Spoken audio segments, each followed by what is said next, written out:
चर्चा भी नहीं होता है। तो इसीलिए देश के हित में जरूरी है कि भाई देश आगे बढ़े और आपस में किसी तरह का विवाद नहीं होना चाहिए। कोशिश क्या हो रही है, समाज में एक तरह का विवाद पैदा हो, और ये नहीं होना चाहिए। सब में एकता, हिंदू मुस्लिम कोई भी जाति के हो, सब में कोई विवाद नहीं होना चाहिए, एकता रहनी चाहिए। तो हम लोग तो यही चाहते हैं कि ज्यादा से ज्यादा पार्टियां एक साथ मिल करके काम करेगी। और इस बीच में बहुत लोगों से बातचीत हो गई है। आज तो इनसे ऐसे हमारी बात हम लोग की होती रहती आई है, आज भी बात करेंगे। अब इसके बाद ये तय होगा कि कब मीटिंग सब लोगों की होनी। तो अभी तो एक राउंड आप जानते ही हैं, पिछले महीने भी हम लोगों ने बातचीत किया, और जिस तरह से बातचीत हुई अनेक पार्टियों से, बहुत अच्छी बातचीत हो गई है।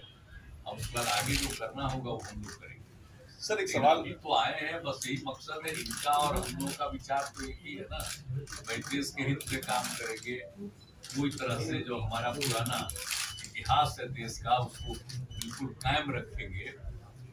तो ये सब चीजों के लिए करेगा। इन लोग को अपना कर रहे हैं ना, इन लोग आजादी की लड़ाई से क्या मतलब था, इनको कोई मतलब नहीं।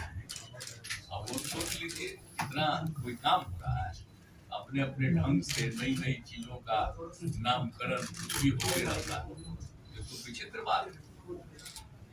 तो इसीलिए जरूरत इस बात की है कि एकदम इस देश को एकजुट करना है और आगे बढ़ाना है। तो अगर सभी लोग एकजुट होकर के करेंगे और उनका जब मुकाबला होगा अगले साल के चुनाव में, लोकसभा के चुनाव में, खूब अच्छी तरह से सफलता इधर मिलेगी और फिर देश सही दिशा में आगे बढ़ेगा। सर सवाल है, उसके दो पक्ष। पहला पक्ष यह है, आपने कहा लड़ाई में अपने लिए नहीं लड़ रहा हूँ, मैं जनता के लिए लड़ रहा हूँ। मेरा सवाल यहाँ से इसके दो पक्ष ये है कि पहला तो ये कि क्या अगर आप उस वक्त इस्तीफा नहीं देते तो आज आपकी लड़ाई और ज्यादा मजबूत होकर उभर के सामने आती। पहला अफसोस देखो इसके जिस नजरिया से आप देखते हो, ठीक है, कानूनी तौर पर मैंने इस्तीफा दिया, शायद गलत हो सकता है, लेकिन नैतिकता अगर देखे तो जिन लोगों को मेरे पिताजी ने, मेरे पार्टी ने सब कुछ दिया, वो लोग उठकर मेरे ऊपर उंगलियां उठाए, तो उनके लिए मैं मेरा विश्वास या अविश्वास क्यों जताने की कोशिश करूं? तो ऐसे लोगों को अधिकार ही नहीं है मुझे सवाल पूछने का। जिन लोगों ने मेरे पार्टी से सब कुछ लिया और गद्दारी की, तो गद्दार लोग मेरे ऊपर अविश्वास लाए और उसका मैं सामना करूं, कैसे हो सकता है? ये तो गद्दार लोग हैं। आज तो कोर्ट ने कहा, और मतलब कोर्ट ने गद्दार नहीं कहा, लेकिन ये सारी बातें हैं। आज तो मतलब महाराष्ट्र में आप सरकारी नहीं है।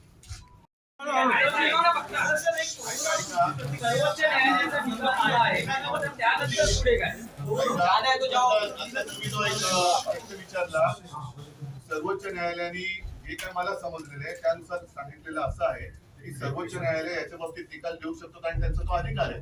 परंतु त्यांनी त्या संस्थेचा एक आधार राखण्यासाठी हा निकाल किंवा हा निर्णय घेण्याचा अधिकार अध्यक्षांकडे जरी दिलेला असला तरी व्हीप पक्षादेश हा तो त्यावेळेला जो पक्ष होता म्हणजे माझी शिवसेना, त्या पक्षाचा पक्षादेशच चालणार आहे.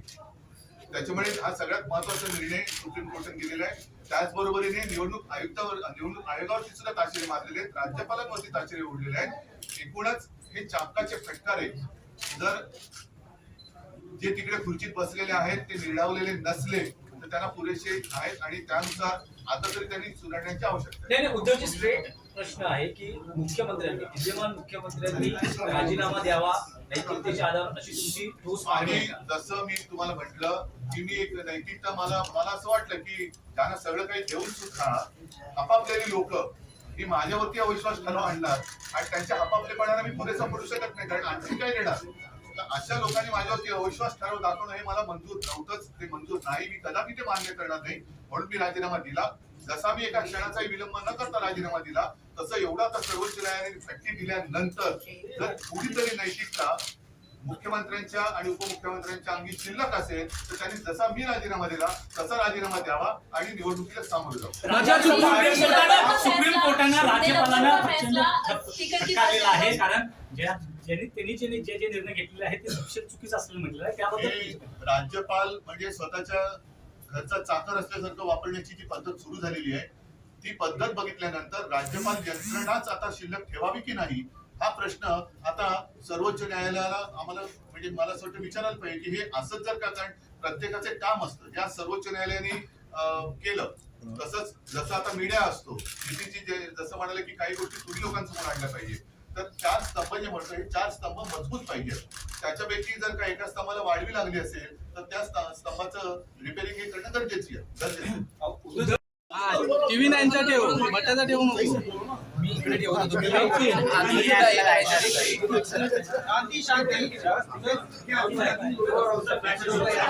काय फोन करते मला.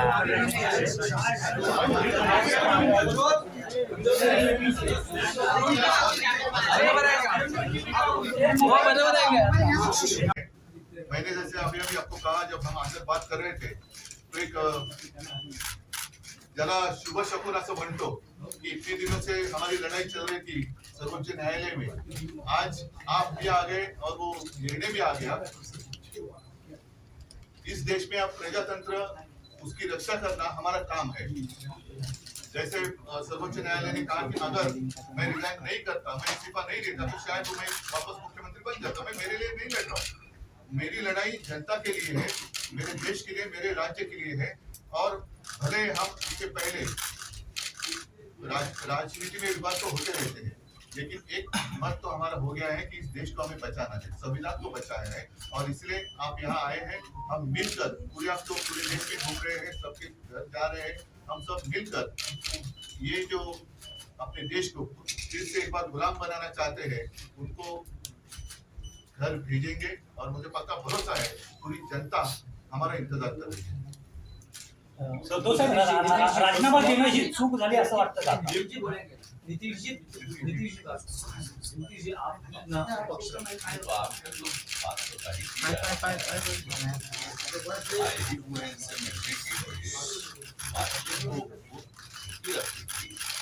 लेकिन ये तय था कि एक आएंगे, उन्होंने आज ही का समय दिया.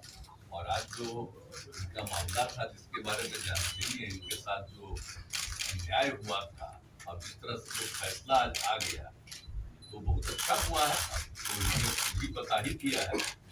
और किसी भी प्रकार से एक तो आश्चर्य की बात है कि पार्टी के नाम को कैसे नहीं बदल सकता है. तो इन सब चीजों को लेकर के तो हम लोग सब कुछ तो अपनी बात अपना इनके साथ हम लोग रही है. लेकिन अभी जो हम लोग आए हुए हैं उसका मकसद इन्होंने बता दिया. हम लोग चाहते हैं कि पूरे देश में अधिक से अधिक पार्टियां एकजुट हों और मिल करके हम लोग लड़ेंगे. तो आज जो केंद्र में है पूरे देश के लिए कोई काम नहीं कर रहे हैं और समझ लीजिए इतिहास बदल रहा है. इसलिए इन सब चीजों को देखते हुए अपने देश के हित में और आजादी की लड़ाई हुई और किस तरह से देश आजाद हुआ है और कितना ज्यादा काम होता रहा है पहले से, काम तो करते नहीं. अब आप सब लोग मीडिया के साथी, हम आपका नमन करते हैं, आपके हम खिलाफ नहीं कुछ बोल सकते, लेकिन हम जानते हैं ना कि आप लोगों के ऊपर भी किस तरह से किया है कब्जा. कि कोई बात तो थोड़ा बहुत आप कह दीजिएगा, लेकिन ज्यादातर वो लोग अपनी तरफ से विचार कर पा रहे हैं. काम क्या कर रहे हैं बताइए, और आगे बढ़ना है.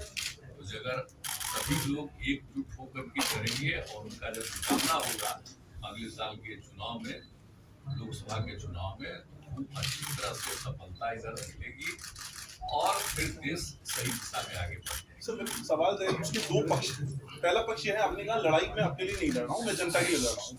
मेरा सवाल यहाँ से इसके दो पक्ष ये है कि पहला तो ये कि क्या अगर आप उस वक्त इस्तीफा नहीं देते तो आज आपकी लड़ाई और ज्यादा मजबूत होकर उभर के सामने आती. पहला मैं अफसोस बात कहूं, देखो इसके जिस नजरिया से आप देखते हो, ठीक है, कानूनी तौर पर मैंने इस्तीफा दिया, शायद गलत हो सकता है, लेकिन नैतिकता अगर देखे तो जिन लोगों को मेरे पिताजी ने, मेरे पार्टी ने सब कुछ दिया, वो लोग उठकर मेरे ऊपर उंगलियां उठाए, तो उनके लिए मैं मेरा विश्वास या अविश्वास क्यों जताने की कोशिश करूं.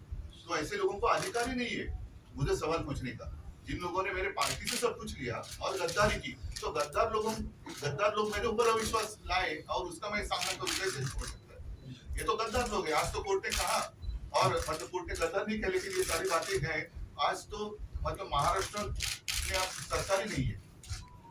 नैतिकता तो अभी जैसे मैंने नैतिकता का पालन किया, तो अगर इस मुख्यमंत्री में जरा भी कोई नैतिकता होगी तो मुख्यमंत्री और उप मुख्यमंत्री ने इस्तीफा देना चाहिए, जैसे मैंने दिया. मात्र सर महाविकास आघाडीमध्ये सुद्धा जे सर्व प्रमुख नेते होते त्यांनी तुम्हाला म्हटलं होतं की राजीनामा देऊ नका, आपण फ्लोअर टेस्टला सामोरं जाऊ. तुम्ही भावनिक राजकारणाला महत्व दिलं, नाही, मी प्रॅक्टिकल राजकारणापेक्षा. असेल तो कदाचित आमच्या घराण्याचा गुण किंवा दोष असेल, पण मी जे आता म्हटलं की ज्या घराणी ज्या पक्षांनी त्यांना सगळं काही दिलं, सगळं काही घेऊन सुद्धा जे माझे पाठीत वार करायला निघाले त्यांनी माझ्यावरती अविश्वास आणावा हे मला काही पटलेलं नाही. म्हणजे एक तर स्वतः गद्दार त्यांनी विश्वासघात त्यांनी केला, विश्वासघात करणाऱ्यांकडून मला जर विश्वासदर्शक ठराव अविश्वासदर्शक ठरावाबद्दल विचारलं जात असेल तर ते अयोग्य आहे.